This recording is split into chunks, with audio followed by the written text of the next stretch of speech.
할렐루야. 오늘도 예배 가운데 임하시는 주님의 은혜가 여러분과 함께 하시길 간절히 축복합니다. 교회 올 때 우리는 기대하고 나와야 될 줄로 믿습니다. 여러분 오늘 기대하고 오셨습니까? 뭘 기대하셨습니까? 오늘 점심 메뉴가 뭔가? 오늘 김 집사님 패션이 어떨까? 이런 거 기대하셨습니까? 여러분 말씀에 은혜 받는 기대를 가지고 나오시기 바랍니다. 그래서 은혜 받는 데 집중하고 은혜 받기 위해 최선을 다해야 돼요. 그런데 시험이 들지 않게 여러분 예배 시간, 특별히 주일날은 더 조심해야 돼요. 왜냐하면 이 악한 영들은, 마귀들은 성도들이 어떻게 하면은 주일날 교회도 못 오게 만들고 교회 와서도 은혜 못 받게 하려고 호시탐탐 노려요. 오늘 이렇게 여러분들이 다 집중하고 예배하고 그러는데 혹시 옆 사람이나 다른 사람에게도 방해되지 않도록 더 신경 쓰고, 특별히 우리 유아실에 어린 아이를 데리고 오신 부모님들도 계시고, 지금 유아부 예배도 저쪽 지금 유아실에 드려요. 사실 아이 데리고 와서 예배 드리면서 은혜 받는 게 참 어려워요. 네. 왜냐하면 아이 돌보느라고 집중이 안 되잖아요. 그래서 최대한 저희가 우리 어린아이를 가지고 오신 젊은 부부 또 젊은인 우리 청장년들 위해서 되도록이면 예배하는 데 집중할 수 있도록 도움을 드리려고 이렇게 유아실에서 이 시간 동안 또 유아부 아이들 돌보면서 그 아이들도 말씀으로 성경 공부도 하고 게임도 하고 부모님들은 그 앞에서 편하게 이렇게 예배 드리도록 하려고 해요. 그런데도 참 어려워요. 방해되는 게 많아요. 여러분 교회에서 제가 종종 그런 말씀 드리지만 우리 교회에서 가장 은혜가 많은 곳이 어디라고 그랬어요? 모르시구나. 주차장이에요. 주차장. 왜 주차장이 은혜가 제일 많냐면 성도들이 주일날 수요일날 예배 은혜 다 받고 주차장에 가서 다 쏟아버리고 간대. 왜냐하면 차 댔는데 왜 이렇게 삐딱하게 됐어? 기분 나빠가지고 시비 걸고 왜 차를 저렇게 빼? 이러면서 싸우고 심지어는 다투고 이러다 보니까 은혜 받은 걸 다 쏟아버리고 간대, 주차장이. 그래가지고 교회마다 가장 은혜가 풍성한 것이 주차장이다, 그런 말이 나올 정도로 여러분 은혜 받고 돌아가고 은혜 받고 신앙생활 하는 게 어려워요. 여러분 오늘도 말씀에 은혜 받는 기대를 가지고 나왔으니까 그 기대 이상으로 부어주시는 하나님의 은혜, 말씀을 통한 은혜가 이 시간 여러분 가운데 있게 되시기를 간절히 축복합니다. 지금 우리는 강림절을 보내고 있는데 이 강림절을 또 다른 말로 대림절 혹은 대강절이라고 그럽니다. 그런데 어떻게 보면 이 대림절, 대강절이 조금 더 이 절기의 의미를 잘 설명해 준다고 저는 생각합니다. 왜냐하면 이 절기는 사실은 기다림의 절기예요. 예수님이 이 땅에 오심을 기다리는, 처음 오실 때에 기다렸던 많은 사람들의 기다림, 그 기다림을 우리가 다시 한번 생각하고 주님이 우리 가운데 오신 의미와 뜻을 생각하는 절기입니다. 뿐만 아니라 다시 오시겠다고 약속하신, 재림하여 우리 가운데 오시겠다고 약속하신 예수 그리스도의 그 말씀을 믿고 기다리며 어떻게 주님 다시 오실 때 내가 주님을 맞이할 수 있을까를 생각하며 영적으로 준비하는 절기도 됩니다. 따라서 우리가 기다린다는 것은 기쁜 마음, 설레는 마음, 기대하는 마음, 좋은 마음으로 기대하고 기다려야 됩니다. 기다림의 시간이 여러 종류가 있는데 고통으로, 괴로움 속에서, 절망 속에서 기다리는 사람들은 시간이 또 순간순간이 고통의 연속이고 힘듭니다. 그러나 다가올 것이 나에게 복이 되고 다가올 것이 행복이고 기쁨이 되는 사람은, 기쁨이 되는 것을 아는 사람은 그 시간이 즐거워요. 여전히 삶은 힘들고 어려워도 그 시간이 너무 행복해요. 마치 아이들이 소풍 가면 소풍 가는 날을 손꼽아 기다렸잖아요. 여러분도 소풍 갈 때 옛날에 전날에 막 설레가지고 잠도 안 오고 막 그랬잖아요. 그리고 휴가를 기다리는 군인처럼 여러분 군대에서 휴가를 기다리는 게 얼마나 즐거운지 몰라요. 저도 군 생활할 때 휴가 날짜가 잡히면 그때부터 매일매일이 이제 며칠 남았다, 이제 며칠 남았다, 그러면서 그 시간이, 그 기다리는 시간이 즐거워. 조금 힘들어도 에이 휴가 가니까, 조금 어려워도 며칠 뒤면 집에 가니까. 다가올 것이 기대가 되고 다가올 것이 기쁨이고 행복하다고 생각하니까 지금의 어려움을, 지금의 고통을 넘어갈 수가 있는 거예요. 오늘 여러분 주님의 오심을 기다리는 성도로 여러분은 어떻게 주님을 기대하고 기다리고 있습니까? 오늘 우리는 이 야고보서의 말씀을 통해서 오늘 우리가 기다려야 할 기다림에 대해서 생각하려고 합니다. 특별히 그리스도인으로 주님이 다시 오실 것을 기대하며 기다리는 신앙은 과연 어떤 신앙인가를 생각해보고 은혜를 나누려고 합니다. 첫째로 오늘 우리의 기다림은 기도하며 기다리는 기다림이 되어야 합니다. 우리가 기다린다는 이유가 무엇입니까? 무엇을 기다립니까? 그것은 바로 하나님의 뜻을 구하고 하나님의 뜻대로 되기를 원하면서 기다리는 것이 되어야 합니다. 만약 내 생각대로 되고 내 뜻대로 되기를 원하면 기다릴 필요가 없죠. 내 마음대로 살면 되는 거예요. 내 뜻대로 행동하면 되고 내 판단대로 결정하면 돼요. 기다릴 이유가 없어요. 기다린다고 하는 것은 내 생각을 내려놓고 내 판단과 결정을 유보하고 내 계획을 뒤로 미루고 먼저 하나님의 뜻을 구하기 때문에 기다려야 하는 것입니다. 그런데 하나님은 이 기다림 속에서 때로는 우리가 기다림을 갖기 이전에 혹은 우리가 기다릴 생각도 하지 못하고 있을 때 하나님께서는 우리를 하여금 기다릴 수밖에 없도록 만드실 때가 있습니다. 우리는 성경에서 그 대표적인 인물을 볼 수 있는데 바로 요셉을 생각할 수 있습니다. 여러분, 우리는 요셉을 잘 알죠. 꿈의 사람 요셉. 하나님이 어린 요셉에게 꿈을 주셨어요. 아버지와 어머니와 형제들이 자기에게 절하는 꿈, 또 해와 달과 별과 온 세상이 자기를 공경하며 자기에게 절하는 꿈, 이 꿈을 주셨어요. 요셉은 그 꿈을 품고 있었습니다. 그리고 이 꿈을 하나님이 이루어줄 줄 마음에 품고 살았습니다. 그런데 요셉의 삶에는 그 꿈이 한순간에 날아가는 그런 아픈 경험을 했죠. 아버지의 심부름으로 형들이 양을 치는 들판에 나갔습니다. 자기에게 절하고 자기 앞에 고개를 숙이는 꿈을 가졌던 그 형들이 자기에게 절하기는커녕 자기를 때리고 구멍을 파서 구덩이에다가 자기를 가두고 그 다음에 옷을 찢어가지고 짐승의 피를 바른 다음에 아버지께 거짓말로 동생이 죽었다고 이야기하고, 형들은 위에서 요셉을 구덩이에 던져놓은 후에 야, 쟤를 죽여 살려 죽여 살려. 여러분, 그 소리를 듣는 요셉이 어땠을까요? 그 순간 요셉의 마음의 꿈이 어땠을까요? 하나님, 이게 내 꿈이 아니잖아요. 하나님, 형들이 저한테 절하고 형들이 저한테 고개를 숙이는 게 하나님 주신 꿈인데 하나님, 이게 어떤 일입니까?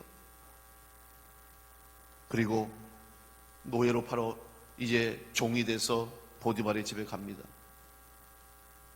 요셉의 생각대로라면, 요셉의 꿈대로라면 거기서라도 잘 됐어야 돼요. 잘 된 것 같아요.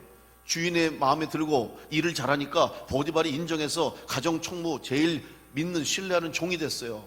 집안의 모든 일들을 주관하는 자가 됐어요. 그러면 이제 요셉의 생각대로 내가 여기서 이제 주인께 인정받아서 혹시라도 신년이 되면 풀려나서 집으로 돌아갈 수 있을까, 이 꿈을 가졌겠죠. 그런데 웬일입니까? 더 깊은 나락으로 떨어졌어요. 이제는 감옥에 들어가는 신세가 됐어요. 자기는 잘못한 것도 없는데 오히려 자기는 하나님 말씀대로 살려고 보디발의 아내의 유혹에도 꿋꿋이 지켜내고 하나님 말씀에 순종했는데 돌아오는 것은 감옥에 가는 신세가 됐어요. 그때 요셉이 무슨 마음을 가졌겠어요? 내 꿈은 이게 아닌데 내 꿈이 어디로 갈 것인가? 요셉의 생각과 요셉의 꿈은 이런 시간이 아니었어요. 그런데 하나님께서 왜 요셉으로 하여금 그 힘들고 참담하고 고통스럽고 원망스러운 시간을 주었을까? 그것은 그 기다림의 시간이 있어야 했기 때문에, 그리고 그 기다림의 시간 속에서 하나님의 일을 이루어 가시기 때문에 그 역사를 이룬 거예요. 여러분, 결과적으로 한번 생각해 보십시오. 요셉이 애굽의 총리가 되어서 그 애굽의 기근과 가뭄을 해결을 하고 이집트에서 총리가 되고 많은 백성들에게, 왕에게 사랑받고 존경받는 사람이 되었고, 심지어는 가뭄으로 죽을 수밖에 없어서 결국은 양식으로 구하러 형들과 아버지, 자기 앞에 절하는, 하나님 주신 꿈을 이루기 위해서 그 애굽의 총리에 앉게 하셨는데 그게 그냥 되었냐고요. 그 고난 속에서, 하나님의 방법 속에서 노예로 팔려가고 감옥에 내려가는 그 과정이, 기다림이 있었기 때문에 요셉이 애굽의 총리가 되었던 것입니다. 그 기다림을 이겨냈어요. 근데 요셉이 어떻게 이겨냈을까? 제가 요셉의 이 말씀을 조용히 묵상하고 생각해 보니까 요셉이 노예로 팔려가면서 무슨 생각했겠어요? 정상적인 사람이라면 내 인생 끝났다, 나는 끝났다, 내가 이렇게 종살이 하다가 내 인생 끝나는구나 생각하고 포기했든지, 아니면 그저 종살이라도 어떻게 좀 잘 해봐가지고 자기 열심히 한번 좀 살아볼까 하는 생각까지도 했겠죠. 그런데 그 고비를 어떻게 넘겼을까? 자포자기하고 절망하고 낙심할 수밖에 없는 상황 속에서 어떻게 그가 다시 최선을 다해서 그곳에서 종살이를 했을까? 기도했기 때문에 가능했던 거예요. 기도하지 않으면 그럴 수 없어요. 또 두 번째 시련, 감옥에 갇혔을 때 이제 정말 나는 안 되겠구나, 하나님이 꿈이 다 날아갔구나, 하나님 나를 버리셨어, 포기하셨나 봐, 내 꿈은 헛된 꿈이야 생각할 수 있었는데, 무엇 때문에 요셉이 거기서 매일매일 최선을 다해서 그 감옥에서도 간수장의 마음이 합할 정도로 맡겨진 일을 잘 감당하고 거기서 그냥 열심히 감옥에서 무슨 소망이 있다고 살아갔을까? 기도했기 때문에 결국 기도하는 가운데 요셉의 생각이 바뀌어졌다는 사실이죠. 어떻게 바뀌어졌습니까? 하나님이 요셉의 마음속에 끝이 아니다, 그리고 네 생각이 내 생각이 아니다, 내 계획이 있고 내 뜻이 있다, 너 꿈을 잃지 말아라, 이 응답을 받았어요. 어떻게 가능합니까? 기도했기 때문에 가능한 줄로 믿습니다. 기도의 자리에 있었기 때문에 끝까지 하나님의 꿈을 이루는 자가 된 줄로 믿습니다. 기도했다는 거죠. 여러분, 기도가 무엇입니까? 우리는 내 뜻을 구하고 내 소원과 내 간구를 구해서 내가 원하는 대로 내 방식대로 이루어지면 우리는 기도가 응답받았다고 생각하는, 정말 그것이 기도입니까? 여러분, 오늘 한번 집에 가셔서 곰곰이 한번 생각해 보시고 적어 보세요. 그동안 기도했던 제목, 기도 제목들. 지금 기도 제목 말고 지난 작년, 재작년, 5년 전, 10년 전, 20년 전, 여러분 한번 생각할 수 있는 거 다 동원해서 그동안 내가 하나님 앞에 기도했던 것들을 한번 적어보세요. 그리고 이루어졌는지 안 이루어졌는지 한번 점검해 보십시오. 우리가 놓치고 있었던 기도의 응답들이 많이 있음을 발견하게 될 겁니다. 우리는 생각해요. 하나님, 이번 달 안에 이거 해결해 주셔야 됩니다. 하나님, 올해 안에 이루어 주셔야 됩니다. 하나님, 1년 안에, 2년 안에 시간을 정해놔요. 내가 정한 시간이에요. 그리고 내 판단대로, 내 생각대로 이렇게 돼야 하나님 됩니다. 이렇게 해 주십시오. 이렇게 돼야 응답됩니다. 우리는 우리 생각대로, 우리 판단대로, 우리 결정대로 되기를 원하고 기도하고, 그렇게 되면 응답되고 응답받은 것이고, 그렇게 되지 않으면 응답받지 않았다고 생각하는 것들이 얼마나 많습니까? 그런데 하나님의 생각, 하나님의 계획은 우리의 생각과 우리의 계획과 우리의 판단과 다를 때가 너무나 많다는 사실이죠. 지금이 아니라 다음이고, 올해가 아니라 내년일 수도 있고, 우리는 1년 얘기하지만 우리는 10년을 내다보지만 하나님은 지금 당장 응답을 주실 수도 있습니다. 결국 기도는 무엇입니까? 하나님의 뜻에 내 뜻을 맞추는 것이 기도예요. 기도하다가 내가 원하는 기도 제목, 내가 원하는 기도의 응답을 생각하고 구하고 기도했지만, 여러분, 기도하는 과정 속에 우리는 하나님의 뜻이 무엇인지를 발견할 수가 있는 것이죠. 예수님께서는 우리에게 기도를 가르쳐 주셨습니다. 우리가 어떻게 기도해야 될지, 우리가 해야 할 기도가 무엇인지를 주님은 가르쳐 주셨습니다. 마태복음 6장에 주님의 기도가 기록되어 있습니다. 그 기도에 보면 하늘에 계신 우리 아버지요, 그렇게 시작하죠. 그러면서 마태복음 6장 10절에 뜻이 하늘에서 이루어진 것 같이 땅에서도 이루어지이다. 주님이 우리에게 기도하라고 하신 기도가 이 기도예요. 내가 원하는 대로 이루어지는 거, 내가 생각한 대로 이루어지기를 기도하는 거지 말라고 하시고, 하늘의 뜻이 이 땅 가운데 이루어질 수 있도록 기도해라. 오늘 우리의 기도, 여러분의 기도가 하나님께서 허락하시면 하나님의 방법대로 여러분의 삶을 통해서, 여러분의 기도를 통해서 응답해 주실 줄로 믿습니다. 중요한 것은 기도하기를 쉬지 말고, 기도하는 것을 포기하지 말고, 쉬지 말고 기도하고 어떤 상황과 환경 속에서도 낙심하지 말고 기도하는 성도가 될 수 있기를 간절히 축복합니다. 하나님이 역사하시고 하나님의 방법대로 하나님의 시간표대로 하나님이 이루시고 응답해 주실 줄로 믿습니다. 우리는 기도하면서 기다려야 됩니다. 두 번째로 우리의 신앙은 믿음으로 참고 기다려야 됩니다. 오늘 야고보서의 말씀 보니까 농부가 땅에서 나는 귀한 열매를 바라고 길이 참아 이른 비와 늦은 비를 기다린다고 그랬어요. 여러분, 이스라엘은 건기와 우기가 분명한 땅입니다. 우리나라는 봄, 여름, 가을, 겨울 다 비가 와요. 언제든지 비가 올 수 있어요. 그런데 이 팔레스타인 이스라엘은 건기에는 비가 하나도 오지 않아요. 근데 우기에만 비가 와요. 특별히 이른 비가 오기 시작하면 농사를 지어서 시작하고 씨를 뿌려요. 그리고 자라서 꽃을 피고 열매를 맺고 마지막 늦은 비가 와야 그 열매가 확 자라서 추수할 수 있는 거예요. 농부들은 이걸 아는데 농부들이 할 일은 뭔지 아십니까? 기다릴 수밖에 없어요. 왜? 하나님이 하실 일이기 때문에. 비를 주시는 분은 하나님이시잖아요. 하늘의 것은 하나님의 것이에요. 그러니까 하나님의 일이니까 기다릴 수밖에 없어요. 그러니까 길이 참아 내 생각, 내 판단이 아니라 하나님께 맡기고 이른 비와 늦은 비를 기다릴 때 하나님이 은혜로 부어주시면 그것이 결실로 이어지게 되는 거예요. 오늘 여러분, 우리의 기도는 믿음으로 참고 기다리는 성도의 기도가 되어야 할 줄로 믿습니다. 사도행전 12장에 보면 우리가 드리는 기도 정말 믿음의 기도인가, 우리가 정말 믿음의 기도를 하고 있는가를 생각하게 하는 사건이 기록되어 있습니다.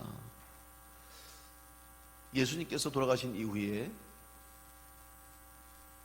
십자가에서 죽으시고 부활하신 주님, 부활의 몸을 제자들에게 보여주시고 승천하시면서 약속하셨어요. 모여 기도하라. 보혜사 성령을 너에게 줄 것이다. 그래서 그 말씀 붙잡고 제자들과 성도들이 마가의 다락방에 모여서 기도하기 시작했습니다. 오순절날 성령이 임했어요. 그래서 그 방에 기도에 모여있던 120명의 성도들이 성령을 충만히 받고 뜨거워지고 능력을 체험하면서 그때까지만 해도 두려움 속에서, 불안함 속에서, 공포 속에서 주의 부활하신 그 사건을 증거하지 못했던 그들이 성령을 받은 이후에 문을 열고 나갑니다. 거리로 나갑니다. 사람들에게 나갑니다. 그리고 담대히 외칩니다. 그런데 역사가 일어나는 거예요. 베드로가 모인 사람들에게 설교합니다. 예수 그리스도의 십자가를 증거하고 부활을 증거했습니다. 그랬더니 한 번에 3,000명이 세례를 받겠다고 하는 역사가 일어났어요.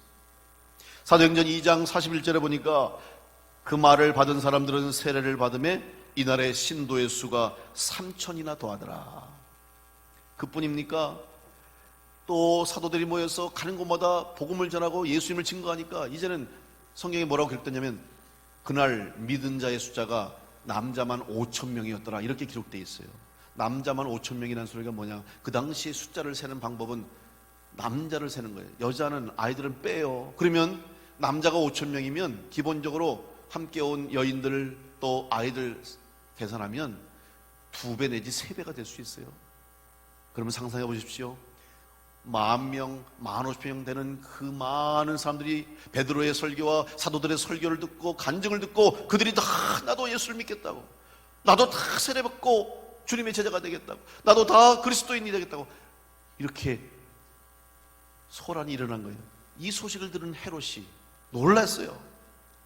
왜냐하면 가뜩이나 군중들이 모여있고 혹시 폭동이 일어나고 반란이 일어날까봐 늘 노심초사하던 이 헤롯이, 아니 예수가 죽고 난 뒤에 잠잠할 줄 알았더니 이제는 예수의 제자들이 모여서 저렇게 다니면서 설교하고 다닐 때마다 사람들이 3,000명, 5,000명씩 무리가 모여들고 놀라운 역사가 일어나요. 헤롯이 안 되겠다, 이 교회를, 저들을 흩어야 되겠다. 그래서 세운 계획이 지도자들을 제거하는 거예요. 그래서 먼저 이제 첫 번째 제거한 사람 야고보를 제거했습니다. 그런데 칼로 그를 죽였다고 성경에 설명하고 있어요. 요한의 형제 야고보를 칼로 죽였다고 그랬어요. 쉽게 말하면 참수한 거죠. 목을 자른 거예요. 그리고 나서 베드로를 지목했어요. 헤롯이 베드로를 없애라. 저 베드로가 수제자였고 예수님이 가장 사랑받는 제자였고, 지금도 베드로가 설교하니까 3,000명씩 5,000명씩 저렇게 세례받고 저들이 달라지니까 베드로를 제거하라. 그래서 베드로를 잡았어요. 감옥에 가뒀습니다. 그런데 그때가 마침 무교절이에요. 6월절이에요. 여러분, 6월절에는 사람들이 다 예루살렘으로 모여드는 거예요.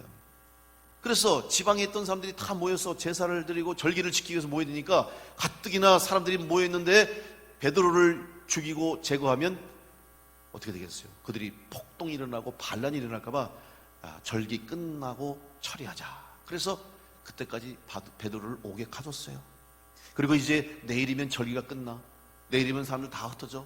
그래서 성경에 보니까 베드로를 처형하기 전날 밤에 기적이 일어났어요. 감옥에 갇혀있던 베드로가 드디어 풀려나게 되는 사건이에요.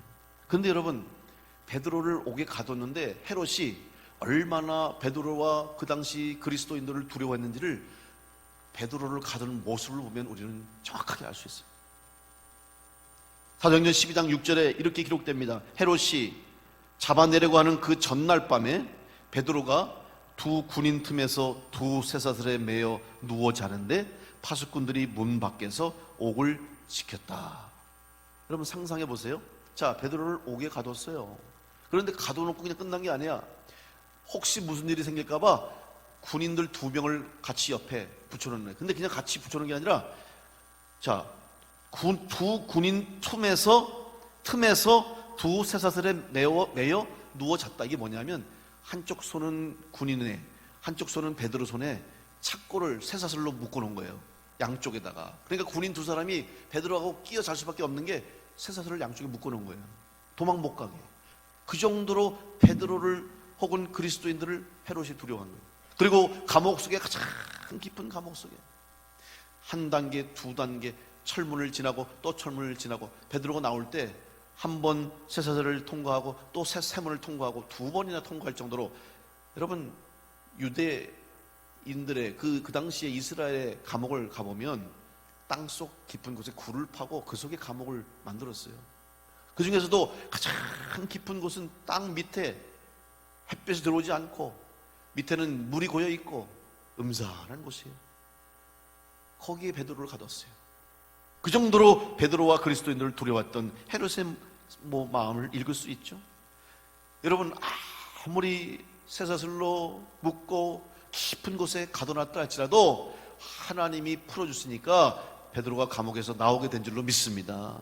하나님이 허락하시면, 하나님이 행하시면 능치 못함이 없을 줄로 믿습니다. 사람이 묶어놔도, 세상이 막아놔도, 이런저런 상황 속에 우리가 갇혀있다 할지라도 하나님이 허락하시면 어떠한 상황 환경 속에서도 우리는 구원받는 은혜를 우리가 직접 체험하고 간증하게 될 줄로 믿습니다. 베드로가 풀려났어요. 그런데 사도행전 12장 7절부터 10절 말씀에 그 사건이 기록되어 있습니다. 호련히 주의 사자가 나타나매 옥중에 광채가 빛나며 또 베드로의 옆구리를 쳐 깨워 이르되 급히 일어나라 하니 쇠사슬이 그 손에서 벗어지더라. 천사가 이르되 띠를 띠고 신을 신으라 하거늘 베드로가 그대로 하니 천사가 또 이르되 겉옷을 입고 따라오라 한데 베드로가 나와서 따라갈새 천사가 하는 것이 생시인 줄 알지 못하고 환상을 보는가 하더라. 이에 첫째와 둘째 파수를 지나 시내로 통한 쇠문에 이르니 문이 저절로 열리는지라. 나와서 한 거리를 지나매 천사가 곧 떠나니라. 하나님이 하시니까 슬슬슬 풀려지는 거예요. 막힌 것도 열려지고 갇힌 것도 뚫려지고. 그런데 베드로는 생각했어요. 이게 환상인가 보다, 꿈인가 보다. 그러고 나서 천사가 시키는 대로 툭 깨서 일어나가지고, 야 신발 신어, 네 옷 입어, 네 허리띠매. 그리고 나서 따라와. 그랬더니 다 꿈인 줄 알았어요. 거리 나와서 딱 섰는데 정신 차려보니까 이게 생시인 거예요. 베드로가 그 시간에 감옥에서 뭐 했겠어요? 내일 내가 죽었구나, 내일 죽는구나, 결국 이렇게 가는구나 원망했겠습니까? 살려달라고 소리를 쳤겠습니까? 아니에요. 기도했어요. 그 밤에 기도했어요. 그런데 베드로만 기도한 게 아닙니다. 사도행전 12장 5절에 보니까 이에 베드로는 옥에 갇혔고 교회는 그를 위하여 간절히 하나님께 기도하더라. 베드로를 위한 성도들의 기도와 베드로를 위한 교회의 기도가 응답된 줄로 믿습니다. 여러분, 우리 교회에서 드려지는 기도, 여러분 우습게 생각하지 마세요. 중보기도 하는 것 대수롭지 않게 여기고 에이 그렇게 기도한다고 되겠어? 아닙니다. 성도들의 기도, 하나님 전에 드려지는 기도가 하나님 앞에 상달되면 반드시 하나님이 이루시고 역사하시고 응답해 주실 줄로 믿습니다. 그 기도 하나님이 들으셨어요. 베드로를 살려주셨어요. 베드로가 나왔어요. 그리고 베드로가 생각했어요. 그래, 성도들이 나를 위해서 기도했구나. 지금도 기도하고 있을 텐데 빨리 가서 그들을 만나야지. 어디서 기도했을까 생각하니까 마가의 어머니 집에서 기도하셨을 것 같아요. 성령이 감동을 주신 거죠. 그러니까 베드로가 마가의 어머니 집으로 갔어요. 가서 문을 두드렸어요. 나 베드로입니다. 그런데 얼마나 기도를 열심히 하는지 문 두드리는 소리를 사람들이 듣고도 기도하는 거 막 모르고. 그런데 그 기도하고 있던 그 모임 하는 중에 여자 계집 어린아이가, 아마 종일 수도 있어요, 로데라고 하는 여자 어린아이가 문 소리가 두드리는 소리를 듣고 나가본 거예요. 나가서 누구세요? 하고 나가봤더니 갑자기 야 베드로야, 베드로 사도가 문 열어주세요, 나 베드로입니다, 이 소리를 내가 들은 거예요. 그랬더니 어머 베드로 사도네. 얘가 이야 기도하니까 하나님 기도 들으셨다. 우리 성도들이 사도들이 기도하니까 하나님 들으셨네. 그리고 얼른 가서 베드로 사도를 문을 열고 모시고 와야 되는데 얘가 너무 기쁘니까, 기도가 이루어진 게 너무 놀라서 문은 안 열어주고 다시 얼른 그 기도하는 데 가셨어요. 그래서 사람들한테 여러분 베드로 사도가 왔어요. 여러분 기도한 대로 베드로 사도가 지금 와 계세요. 그랬어요. 그랬더니 사람들이 할렐루야 베드로가 살아왔다. 여러분 우리 기도가 이루어졌습니다. 이렇게 해야 되는데 어떻게 했어요? 걔한테 하는 소리가 미쳤어? 너 미쳤니? 그랬어요. 여러분 제 말이 아닙니다. 자, 저를 의심하는 것 같아서 성경을 보겠습니다. 내 말이 아니에요. 사도행전 12장 13절부터 15절 말씀에 베드로가 대문을 두드린데 로데라 하는 여자아이가 영접하러 나왔다가 베드로의 음성인 줄 알고 기뻐하여 문을 미처 열지 못하고 달려 들어가 말하되 베드로가 대문 밖에 섰다 하니 그들이 말하되 내가 미쳤다 하니 여자아이는 힘써 말하되 천만이라 하니 그들이 말하되 그러면 그의 천사라 하더라. 여러분 끝까지 믿었어요? 안 믿었어요? 안 믿었어요. 꼬마애가 베드로 왔어요 그랬더니 미쳤어요. 그랬더니 아니요 정말 왔어요. 그랬더니 에이 그러면 베드로가 죽었구나. 천사가, 여러분 천사라는 건 그의 영혼이 왔다는 거예요. 쉽게 말하면 그의 유령이 왔나 봐, 죽었나 봐, 이러고 있는 거예요. 여러분 그때 그들이 뭐 했다고 그랬어요? 지금 그들이 뭐 했다고 그랬어요? 기도했어요. 무슨 기도했습니까? 베드로 살려달라고. 베드로 사도를 다시 살려 보내주셔서 우리 교회가 다시 하나님 사명 감당할 수 있도록 하나님 베드로 사도 살려주세요. 살려주세요. 돌려보내주세요. 기도했어요. 그런데 베드로가 살아왔다 그러니까 미쳤다고 그랬어요. 안 믿었어요. 기도하면서도 믿지 않았어요. 입술을 열어서 베드로 살려줄 줄로 믿습니다. 베드로 살려주세요. 기도하면서도 살아왔다고 말하는 그 아이의 말을 믿지 않고 믿음 없이 기도했습니다. 그럼에도 불구하고 하나님은 응답하셨지만 여러분 혹시 우리의 기도가 이런 기도 아닙니까? 여러분 기도하면서 설마 이루어지겠어? 내가 기도한다고 그게 되겠어? 내가 기도했지만 그게 될까? 오늘 우리의 모습이 아닌가요? 여러분의 모습이 아닌가요? 저는 이 말씀을 준비하고 이 말씀을 읽으면서 회개했어요. 기도하면서도 기도는 기도고 내 생각은 내 생각이다. 기도를 해놓고 믿음은 없어요. 이러니 어떻게 기도가 응답되겠습니까? 저는 그럼 베드로가 어떻게 하나님께서 그의 기도를 들으시고 응답하셨냐면 여자 로데 아이의 기도가 하나님이 들으시는 기도가 됐어요.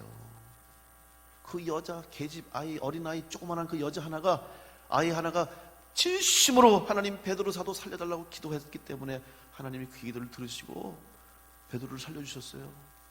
여러분, 성경에 그날에 기도했던 그 많은 사람들, 거기에 사도도 있었을 거예요. 예수님의 친척도 있을지도 몰라요. 예수님의 제자들도 있었고, 누구보다 예수님을 잘 아는 사람들도 있었고, 그런데 이름이 하나도 기록되지 않았어요. 오직 여자 어린 아이 롯의 이름만 기록되어 있어요. 하나님이 그 아이의 기도를 들어주신 줄로 믿습니다. 오늘 여러분의 기도가 하나님이 들으시는 기도가 되고, 여러분의 이름이 생명책에 기록되는 은혜가 있기를 간절히 축복합니다. 그러기 위해서는 믿음으로 기도해야 돼요. 기도한다고 하면서 믿지 않고, 믿지도 않고 기도하면 무슨 소용이 있겠습니까? 다시 한번 오늘 우리의 기도를 돌아보고, 여러분의 기도 생활을 돌아보면서 하나님, 믿음으로 기도하는 자가 될 수 있도록 다시 한번 믿음으로 기도하며 기대하고 기다리는 성도가 되어서 하나님의 구원의 역사, 기적의 역사를 체험하는 기적의 주인공들이 될 수 있기를 간절히 축원합니다. 세 번째로, 우리가 기대하며 기다리는 믿음의 삶을 살기 위해서는 기도해야 되고, 또 믿음으로 기도하며 기다릴 뿐만 아니라 이제 성령으로 담대하게 나아가는 삶을 살아야 됩니다. 기다린다는 것은 아무것도 하지 않는 것을 의미하지 않습니다. 우리가 기도하며 기다린다고 해서 그냥 두 손 두 발 놓고 가만히 있는 것이 기다리는 게 아닙니다. 오히려 믿음으로 기도하고 기다리는 사람은 성령의 능력을 의지하여서 담대하게 믿음으로 순종하며 나아가는 사람입니다. 기도하며 받은 확신을 가지고 하나님 말씀에 순종하며 나아가야 돼요. 이스라엘 백성들이 요단강을 건널 때에 가나안 땅에 들어가기 위해서 하나님이 주신 약속을 이루기 위해서 마지막 요단강을 건너는데 어떻게 건넜습니까?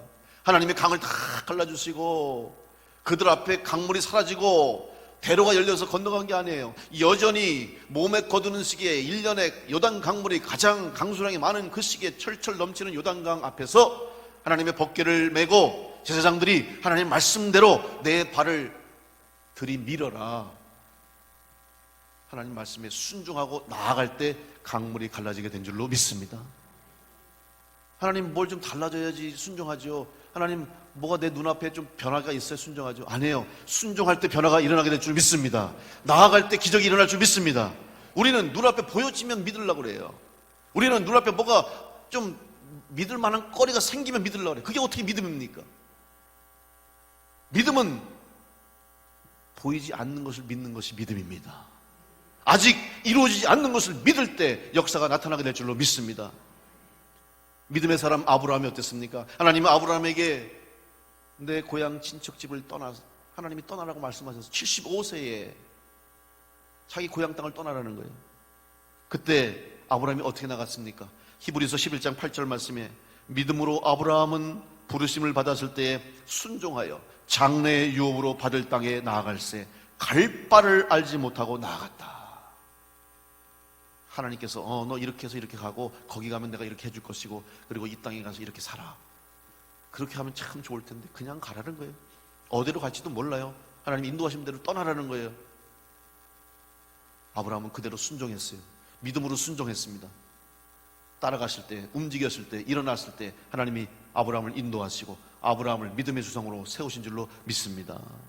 여러분, 하나님 말씀에 믿음으로 순종할 수 있기를 간절히 축복합니다. 성령께서 역사하실 때 여러분 가운데 성령의 인도하심을 따라 순종하는 자가 될 때 성령의 열매가 여러분 삶에 풍성하게 맺힐 줄로 믿습니다. 울산 온양순복음교회 안호성 목사님 요즘 부흥사로 또 간증자로 아주 유명하게 지금 우리 한국 교회에서 쓰임 받는 분이에요. 이분이 한국 아버님이 감리교 목사님이에요. 우리 충북연에도 계속 은퇴하셨는데, 근데 이분이 순복음교회 목사가 됐는데 여러분 간증을 아마 들어보신 분도 계실 거예요. 근데 이 목사님이 목사 아들이니까 자라면서 성장하면서 교회에서 또 학교에서 그냥 당한 게 한이 됐어. 상처가 됐어. 저도 조금은 알아요. 저도 목사 아들이어서 잘하면 본전이고 못하면 욕먹고 잘해도 칭찬 안 해. 목사 아들이니까 기대가 높아서.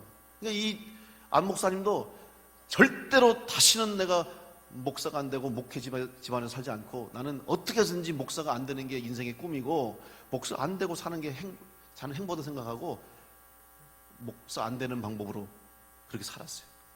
그런데 그 계획대로 잘 되는 거야. 자기 생각대로 공부도 잘 되고 공부도 잘하고 유학도 가고 승승장구해. 앞길이 열려.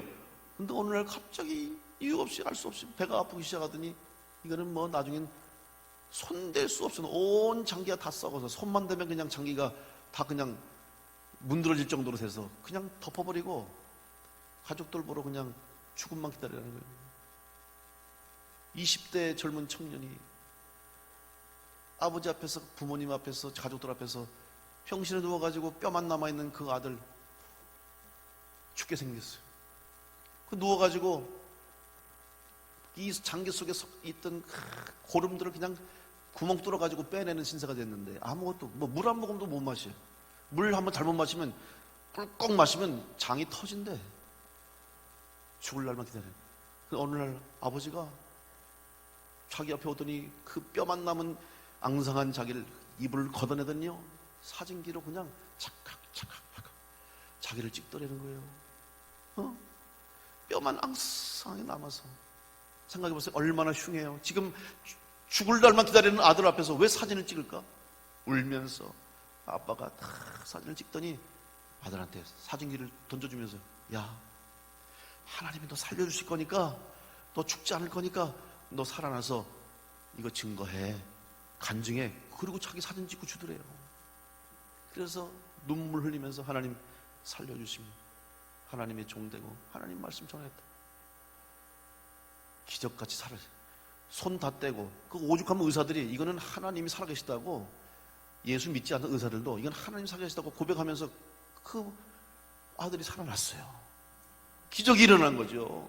그래가지고 자기가 그냥 모든 것이 감사하죠. 이제는 주의 종 되겠다고 막 이제 하나님의 아들 되겠다고 신학교 가겠다고 그러다가 건강이 회복되니까 마음이 좀 바뀌더래. 이 사람의 마음이 간사해요. 그래서 자기 말로는 깜빡하게 실수하면 신학교 갈 뻔했다고. 그래가지고 얼른 정신을 차려가지고 다시 일본으로 유학을 가가지고 또 승승장구하는 거야. 또 공부 잘하고 거기서 막 스카우트 제의 오고. 그래서 하나님 좀 죄송하지만 저는 목사가 안 되고 다른 사람 목사 시키겠습니다. 그러면서 도망가다가 웬일입니까? 똑같이 아프더래요. 똑같이 배가 아프더니 똑같은 신세로 병원에 누워서 본인이 한 번 겪었잖아요. 정신이 벌쩍 드는 거죠. 그래서 자기가 염치 없이 하나님 한 번만 더 기회를 주시면 정말 목사 되겠습니다. 그래서 하나님이 살려주셨다. 또 참 희한해, 그죠? 2번까지는 잘 안 살려주시는데 살려주셨어요. 그래가지고 그 다음부터 정신을 차리면서 하나님 말씀을 주셨어요. 내가 너를 통해서 한국교회에 교단의 벽을 머물겠다. 교단의 벽을 허물겠다. 그리고 많은 교회들을 위로하고 성도들을 위로하겠다. 그래서 지금 그분이 간증하며 다녔는데, 그래서 하나님이 왜 자기 마음속에 교단의 벽을 허물까? 그래서 자기가 할 수 있는 일이, 그러면 아버지가 감리교 목사니까 나는 순복음교회 목사가 되겠다고, 알지도 못하고 제일 자기 생각할 때 감리교하고 좀 다른 데가 순복음처럼 생각해가지고 순복음 신학교 가가지고 순복음교회 목사가 됐어요. 그리고 가장 순복음교회가 하나도 없고 절대로 전도가 안 된다고 생각했던 울산에 가가지고 순복음교회 세워 지금 부흥시키고 전 세계 전국을 다니면서 간증하고 있어요. 여러분, 근데 이 목사님, 내가 왜 이 얘기 하시 않습니까? 이 목사님이 무슨 얘기 했냐면, 간증하면서 이번에 쓴 책 제목이에요. 생각대로 되지 않는 건 참 멋진 일이다. 아멘 좀 하세요. 이럴 때 좀 적기라도 하든지. 멋진 말 아니에요? 생각대로 되지 않는 건 참 멋진 일이다. 근데 더 멋진 말이 있어요. 내가 이번 첫 번째 그 간증 책 제목인데요, 참 이분이 그런 은사를 받은 것 같아요. 좀 부럽더라고, 목사로. 그런 좀 생각이 떠오르는데, 자, 핑계가 죄송합니다. 마음이 없으면 핑계가 보이고 마음이 있으면 길이 보인다. 또 아멘 안 하시네. 멋있지 않아요? 마음이 없으면 핑계가 보이고 마음이 있으면 길이 보인대. 멋있잖아요.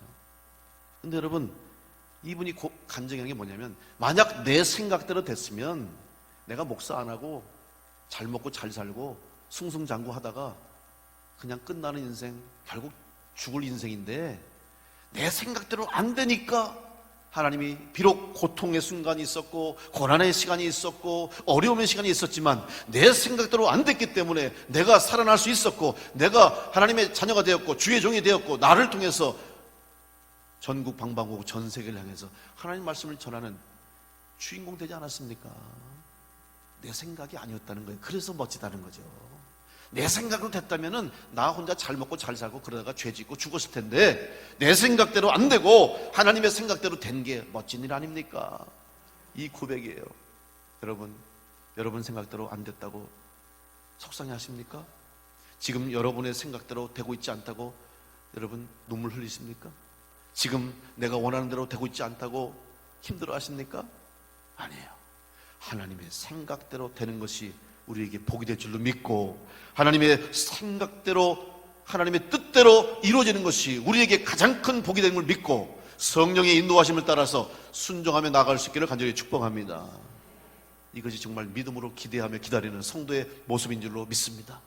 지금 눈앞의 것만 바라보지 마십시오.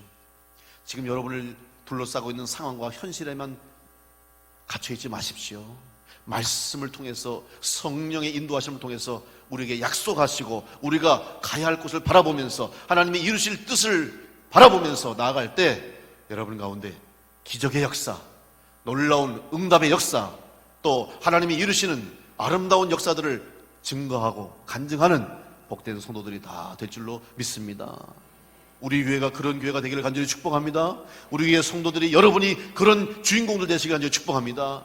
그래서 신앙생활이 기대가 되고 감사가 넘치고 또 어떤 은혜를 주실까, 또 어떤 응답을 주실까, 또 어떤 역사를 이루실까, 이런 기대를 가지고 우리가 매주마다 주일전에 나오고 매달마다 기도하고 매일매일 기도하는 삶을 살아간다면 여러분 하나님의 약속대로 기다리는 자에게 주시는 은혜가 임하게 될 줄로 믿습니다. 이 믿음 가지고 기도하며 기다리시고 믿음으로 기도하시고 성령의 인도하심 따라서 나가서 하나님의 역사의 주인공 되고 기적의 주인공 될 수 있는 복된 성도들이 될 수 있기를 간절히 축원합니다. 기도하겠습니다.